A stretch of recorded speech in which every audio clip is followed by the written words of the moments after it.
Hello बच्चों, इस chapter में तो बहुत सारा काम किया हम लोगों ने। आप शुरू से देखिए तो इनर्शिया यानी जड़त्व को बहुत अच्छे तरीके से सीखे, फिर गति के पहले नियम को सीखे। कुछ एग्जाम्पल भी लास्ट वीडियो में हमने स्टूडेंट्स डायरी के रूप में आपको बताया। Second law, third law, momentum और फिर ये आपको कंजर्वेशन ऑफ मोमेंटम, संवेग का संरक्षण, संवेग में परिवर्तन। एक छोटी सी बात आपको मैं, ये स्पेशल लेक्चर कहा जा सकता है चैप्टर का। इसमें अब जो है सो आपको कुछ नई नई बातें, है ना, स्पेशल डिस्कशन, है ना। इसमें अब स्पेशल डिस्कशन के नाम से 2-3 लेक्चर आपको बना देते हैं इसमें, ताकि क्या होता है ना कि सब्जेक्ट तो पढ़ ही लिए, टॉपिक में जितनी बातें देख ही लिए, बोलते हैं कि सर कुछ और भी बताना चाह रहे हैं, तो उसको मैं उस फेज में लेकर के आ रहा हूं। तो स्पेशल डिस्कशन में सबसे पहले आज हम सेंटर पॉइंट पर रखते हैं स्प्रिंग को। समझ गए ना। स्प्रिंग की बहुत उपयोगिता आपको आने वाले समय में सिलेबस में है। तो स्प्रिंग को समझते हैं। स्प्रिंग क्या होता है? देखिए, स्प्रिंग एक ऐसी बनावट है, एक ऐसी संरचना है, और होते ये 2-3 तरह के होते हैं। मैं आपको क्या बताऊं, इस तरह का भी स्प्रिंग होता है। बच्चे जो खिलौना वगैरह खेलते हैं ना, इसको स्पाइरल स्प्रिंग कहा जाता है। लेकिन उन चीज़ों को अभी रहने दीजिए, उस पर जानकारी करने के लिए, चर्चा के लिए समय है। जिस स्प्रिंग को आप देखते हैं ना, वो स्प्रिंग आपको ऐसा नजर आता है। आपने इस तरह से एक स्प्रिंग देखा हुआ होगा। ज़्यादा इंटरेस्टेड हम लोग इस स्प्रिंग में होते हैं, वो चाहे इस फेज में हो या स्प्रिंग इस फेज में हो, ये अलग मैटर है। लेकिन जो है ना, हम लोग इस प्रकार के स्प्रिंग में ज़्यादा भरोसा करते हैं। एक्चुअली मैं आपको बता दूं, इसका नाम हेलिकल स्प्रिंग है, इसका नाम स्पाइरल स्प्रिंग है।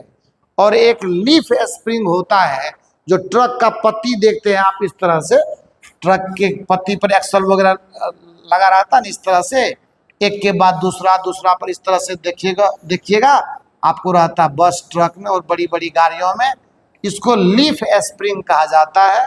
ये सभी जो है ना, स्प्रिंग की ही अलग अलग संरचना है, पर आपको दिल में तसल्ली नहीं होगा, आप इससे समझिए। ये क्या करता है ना, ये एक प्रकार का, जैसे ही आप स्प्रिंग पर, सपोज कीजिए कि ये स्प्रिंग है और स्प्रिंग पर आपने एक फोर्स एफ लगा दिया, एक बल लगाया, आरोपित किया। ये हम लोगों ने किया, बाहरी एजेंट ने, एक्सटर्नल, इसको बाह्य बल कहते हैं, एक्सटर्नल, या इसको ऐसे भी कह दे अपनी भाषा में कि ये एक तरह का बाह्य बल है। आपको जानकारी के लिए मैं ये सब बात बता रहा हूं, आपको मतलब परेशान होना नहीं है। तो जैसे आप इस पर बल लगाएंगे, ये स्प्रिंग क्या होगा, अपनी लंबाई इसकी बढ़ेगी। आप जैसे जैसे बढ़ाओगे, इसकी लंबाई बढ़ेगी। लेकिन आप एक एहसास करना कि जैसे जैसे इसकी लंबाई आप बढ़ाते हो, तो आपको ये लगता है कि स्प्रिंग भी हमको, है ना, खींचना चाह रहा है। वो ये चाह रहा है कि तुम मुझे छोड़ दो, मैं अपनी पुरानी अवस्था में जाना चाहता हूं। एकदम ये सही बात है, एकदम बिल्कुल परफेक्ट है। आप अभी चाहो तो घर में स्प्रिंग होगा, उसको ले करके, उसको खींच करके देखो, आपको एकदम फीलिंग आ जाएगी इस बात की कि हमको स्प्रिंग भी खींच रहा है जब हम स्प्रिंग को खींचते हैं। या आप स्प्रिंग को दबाइए, आप जब खींचेंगे तो क्या होगा, ये स्प्रिंग अपनी लंबाई को बढ़ाएगा, एकदम बढ़ेगा लंबाई, इसमें कोई संदेह नहीं है। तो ऐसे हालत भी एक है। और दूसरा और मैं दिखाता हूं। अगर मान लो तुमने, आप ये मान लो स्प्रिंग का अपना एक वास्तविक लंबाई है, यहां तक आने में न हम हैं न आप है, इसको NL बोलते हैं, नेचुरल लेंथ। नेचुरल लेंथ का मतलब हो गया वास्तविक लंबाई। ये क्या हो गया, वास्तविक लंबाई, जो ऑलरेडी उसके पास है, वो न तो सिकुड़ा हुआ है न फैला हुआ है। इस स्थिति में स्प्रिंग कोई भी एक्टिविटी नहीं करता है, किसी प्रकार का ये जो फोर्स है वो जनरेट नहीं कर सकता। अभी क्या करो, आप इसको दबा दो। जब आप इसको दबाओगे, इस तरह से दबाओगे, तो फिर क्या होगा, ये इधर की तरफ आपने इसको दबाया तो क्या करेगा, ये इस दिशा में क्या करेगा, एफ एस पैदा करेगा। यहां पर क्या होगा, जब आपने इधर इसको खींचा है तो ये क्या करेगा, इस दिशा में एफ एस पैदा करेगा, है ना। इसको एफ एस का मतलब स्प्रिंग फोर्स, और ये स्प्रिंग फोर्स को हम लोग कहते हैं, जहां एफ एस को कहा जाता है प्रत्यानयन बल। जहां एफ एस जो वो क्या है, प्रत्यानयन बल है, ये प्रत्यानयन बल है। और अंग्रेजी इसका इंग्लिश ज्यादा बेहतर लगेगा आपको, इसको रेस्टोरिंग फोर्स कहते हैं, रीएस्टोरिंग, इसको क्या कहते हैं, रेस्टोरिंग फोर्स कहते हैं। क्लियर हो गया ना। और इसकी सबसे बड़ी खासियत क्या होती है कि एफ एस जो होता है वो प्रोपोर्शनल होता है माइनस एक्स के। एक्स क्या है, एक्स है, आपने इसको इसके नेचुरल लेंथ से, ये एक्स बराबर 0 था, आपने यहां से इसको इतना आगे तक खींचा, या इसको x बराबर ये 0, ये यहाँ था, x बराबर 0 था, आपने इसको यहां से लेकर के इतना इधर, है ना, डिस्प्लेसमेंट दिया, तो अब उसके नेचुरल लेंथ से या तो कंप्रेस कर दीजिए या उसको खींच दीजिए। तो जितना लंबाई आप उसको खींचते हैं या जितनी लंबाई उसको आप दबाते हैं, उसी के हिसाब से स्प्रिंग में फोर्स जनरेट होता है। समझ गए ना। और क्या है, आप देखें इसको, इसका वैल्यू बता दूं मैं, एफ एस इक्वल टू यहाँ पर के इंटू, ये माइनस साइन का कोई गणितीय मीनिंग नहीं है। माइनस साइन का मतलब है कि आपके विस्थापन के दिशा के अपोजिट में वो बल पैदा लेगा। और ये के जो है ना, इसको हम लोग स्प्रिंग कांस्टेंट कहते हैं। क्या कहते हैं, स्प्रिंग कांस्टेंट कहते हैं इसको। स्प्रिंग कांस्टेंट है, और के का जो इकाई होता है, या छोड़िए सब में अभी क्या, ये तो आपको पता ही है कि फोर्स का न्यूटन है, एक्स अगर आपको लंबाई है तो मीटर या सेंटीमीटर जो भी रहे, वो बात की बात है। तो इस पर चर्चा करेंगे। बेसिकली स्प्रिंग के इस बिहेवियर के विषय में हमको बताना था आज आपको।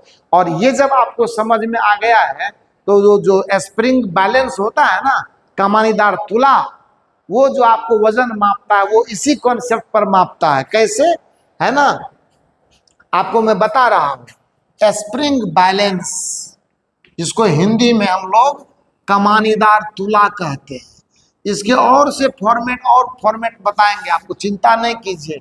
इसको हिंदी में आप क्या बोलते हैं, कमानीदार तुला, है ना। आपके बुक में भी चर्चा है, पर मैं उसको अब टू द पॉइंट उससे बेहतर में कर, जैसे मान लेते हैं कि ये आपका ऐसे इसमें हुक लगा हुआ है और ये आपका कमानीदार तुला हो गया, है ना।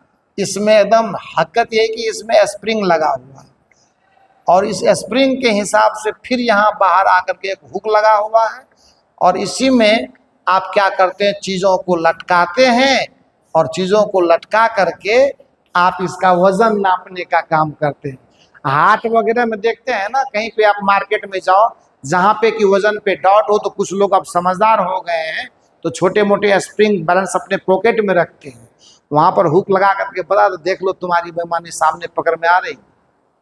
सो स्प्रिंग बैलेंस इसी कॉन्सेप्ट पर काम करता है। नीचे जो फोर्स आपको एक दो लेक्चर में कुछ एक्स्ट्रा बताऊंगा, ताकि आपका दिमाग का फाटक खुलेगा और कुछ बेहतर आप सोच पाएंगे। तो ये जो ये यहाँ से फोर्स आ गया, यहाँ फिर इस पर लगा, इस दिशा में लगा, तो इसने क्या करा, स्प्रिंग को खींचने का काम किया। स्प्रिंग को खींचने का काम किया, स्प्रिंग अंदर में इलोंगेट हुआ, मतलब खिंचाया, तो इसमें एक तरह का फोर्स ऐसे जनरेट हुआ, और ये जो एफ एस जनरेट हुआ, उसी के हिसाब से हम लोग, क्योंकि स्प्रिंग को पता चल गया ना कि हमको कोई खींच रहा है, तो कितना खींच रहा है उतना का ही विरोध करेगा, और जो विरोध करेगा तो विरोध के हिसाब से ही वहां पे रीडिंग दिख जाएगा कि कितना का विरोध हुआ। वही एक्चुअली वजन है उस वस्तु का। तो बेसिकली स्प्रिंग बैलेंस जो हम लोगों ने एक एग्जाम्पल के तौर पर लिया, हमें उसमें बहुत ज़्यादा इंटरेस्ट नहीं था। हमें आपको स्प्रिंग के फैक्ट के विषय में बताना था। और अगर बात अच्छी लगी है तो चैनल को सब्सक्राइब कीजिए, दोस्तों में शेयर कीजिए, और याद रखिए जितना आप हमें विस्तार देंगे उतना विकास आप में भी हम करेंगे। ये कोरिलेशन की बात है, क्योंकि आप डेवलप होंगे तो हम भी डेवलप होंगे, और जब हम डेवलप होंगे तो आपको और बेहतर परफॉर्मेंस दे पाएंगे। Thank you so much.